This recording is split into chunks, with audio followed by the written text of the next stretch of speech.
How did you decide what types of pitches you were looking for?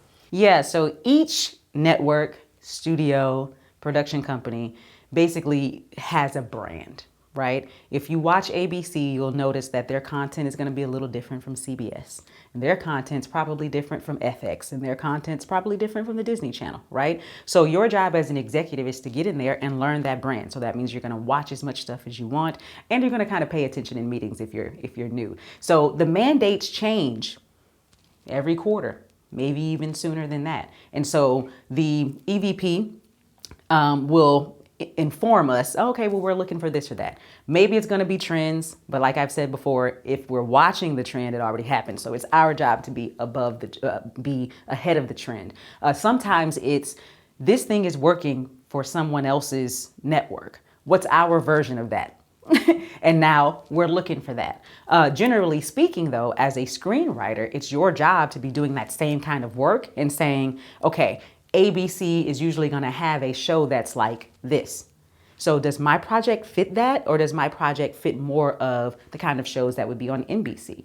A lot of that is about audience, and it's about age. And again, 20 years ago, you probably couldn't find that on your own. Now it's probably on the internet somewhere, you know what I mean, to tell you who the audience is that watches NBC, who the audience is that watches ABC, so that you can know that's not even my audience. Why would I pitch there, right? So sometimes we would end up having people come in and pitch something to us that just wasn't for us. You know what I mean? We tried it. Because I worked at the Sci-Fi Channel, it was very niche, right? And so people look at science fiction generally, but as a network, we have to define what it was for us, right? So for example, at that time, we didn't do horror, right? But a lot of people put horror as a subcategory of science fiction. So people would come in and pitch us horror stuff all the time. Well, that's not what we're doing. One of the mandates while I was there, USA had just started doing their, I think it's Characters Welcome or something like that as their slogan for the time, because they were now going into more of a half hour kind of light dramedy, you know, kind of stuff that was very character based. And so we were on the same floor as USA. We're both at NBC Universal, so Sci-Fi was on one end and USA was on the other. And for us at Sci-Fi, we were also changing our brand. We were rebranding, so we were no longer SCIFI, but we became SYFY, which was supposed to allow us to be more open, right? And so then we kind of changed our slogan to "What if?" So we wanted people to consider, what if a boy found out he was a wizard? That could be something on the Sci-Fi Channel, right? And so with that whole Characters Welcome, hopefully I'm saying the slogan correctly, but with the whole Characters Welcome and the what if, we kind of wanted to make science fiction versions of USA shows, right? And so that was our mandate for however long. So if you came in and pitched something that was outside of that, that's not what we're looking for right now. If it was super fantastic or coming in from someone we wanted to work with, then maybe we'd buy it, develop it, and see what would happen, right? But we already knew this is the kind of stuff that we're looking for right now. And so also in those general meetings that I mentioned earlier, if you're taking a general meeting as a screenwriter, ask, what are you looking for? Even before you start, I don't think you should be pitching in a general meeting anyway. That's not what it's for. That's not why you're there. You're there to get to know each other. That's all it is, right? But if you do have some things that you think that you would like to send over to them, first ask, what are you looking for? That way you won't waste your time or theirs by sending something that they're not even looking for. But within that, even if they're only looking for certain things right now, but you understand their overall brand, you still might say, okay, that's great. Well, I have this. Is that something that you're interested in seeing, right? Because even though we're not looking for zombies at the time, if you know that we had a great zombie show 2-3 years ago, maybe it'll come back down the pipeline at some other point where we'll be looking for zombies. And so you still might want to say, okay, well, I have this zombie thing. Are you interested in seeing it? They can still say no. But now you're not too off the market because you know that, off the mark, because you know that they do zombie stories here. But to say, hey, can I send you guys something about a lion? Well, that's not what we do here, right? So now you have proven that you haven't done your side of the research to know what fits for this particular brand, you know?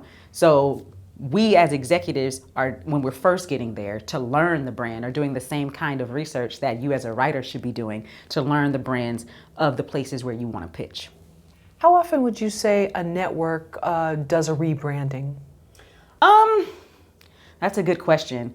I think, I don't think there's a number that you can put on it, but I think like most companies, right? Like how many times have you seen McDonald's change what they look like? You know what I mean? But those arches don't change, right? They're still the same arches. You're not going to lose that. But I think it just depends on how it's changing with the times. You know what I'm saying?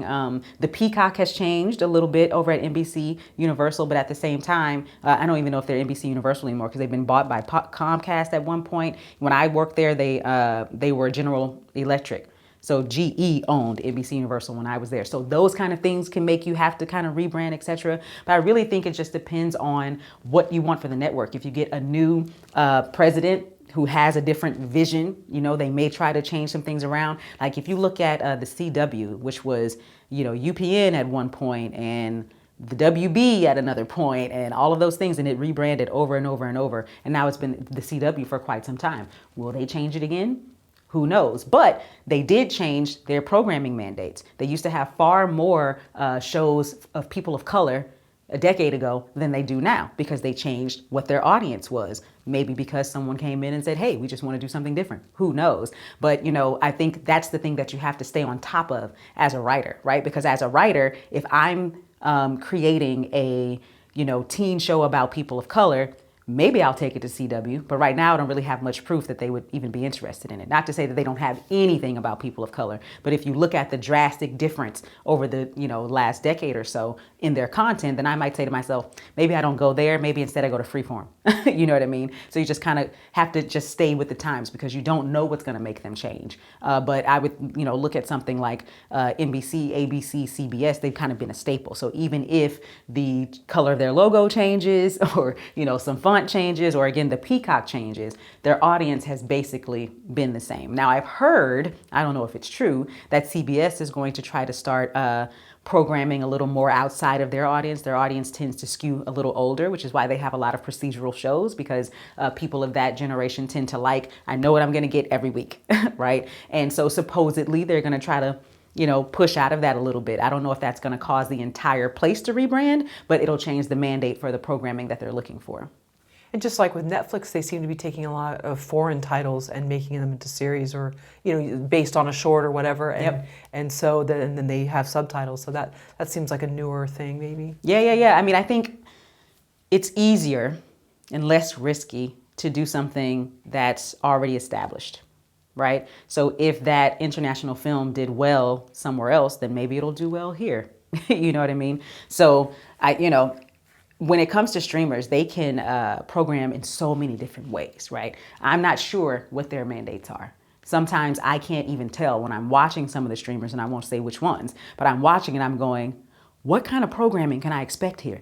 Like, I just don't know, right? Whereas, I'll use Netflix as an example. I can watch something, see a trailer and go, oh, that's a Netflix film. Like, I can feel it feels like Netflix to me, right? And then there are other, Hulu. Hulu does a great job with their limited series. Their kind of biopic or based on a true story kind of limited series. I can see now from a trailer and go, that looks like it's going to be on Hulu, right? Just like you could if you were looking at something that was on any other cable network. But I do think because when you're a streamer, you're thinking about where all of your revenue can come from. Right? So you have a subscription, maybe, like some didn't used to have a subscription. Now they have them and they keep increasing it, right? Because you got to keep making your money. Do we have commercials? Do we only make content, which means now we're spending all of our money? Or do we also accept content from other places? And so now we get to utilize that content to do what we want to do to make more money. Do we now acquire other content to put on our streaming service? And so I think because there's so many options and streamers, unlike your basic cable television, reaches the world. So now your audience is larger, right? So now it's not just us who's watching this, what we would consider an international film with subtitles, because somewhere else in the world, they're watching it at the same time, and it's in their language. You know what I mean? So there's just so much that they can program to. And so because of that, we have so much content out now. And I talk about this often because I don't know if that's a good thing or a bad thing, right? I think it's great that there's a place for everyone. I think it's great that globally we're able to see what other people are doing in their countries when it comes to filmmaking. But I also feel like we're being stretched thin in the amount of content we can take in. You know, we can't be on top of all of it. We can't watch all of it, right? Like it gets to the point where you could be standing right next to someone who is the series regular on a very popular show that you've never seen. You know what I mean? And so when I think about it like that, I'm like, I don't know where the industry is going to go, you know, with all of this content and us being able to keep up with it and how expensive it is. And you see people are laying off people and, you know, trying to figure out how they're going to, you know, change around their budgets, etc. So there's just so much going on with the industry right now.